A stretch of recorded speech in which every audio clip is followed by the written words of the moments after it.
Gernika Lumoko tokiko turismo bulegoak Mystery Shopper proba gainditu du 100 puntutik 97,5eko puntuazioa lortuz.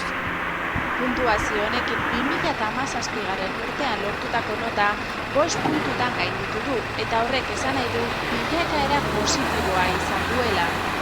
Bezero misteriotsuaren teknika honen bidez, eragile batzuek benetako bezero balira bezala jardute dute erakunde edo enpresa batek eskaintzen dituen zerbitzuen kalitatea ikuskatzeko eta ebaluatzeko asmoz. Ikuskariek 13 alderdi baloratu dituzte eta Gernika Lumoko turismo bulegoak puntuazio altuena lortu du 11 alderditan. Azterlan horrek emaitza onak eman ditu eta zerbitzuaren kalitate estandarrak oso ondo betetzen direla esan daiteke.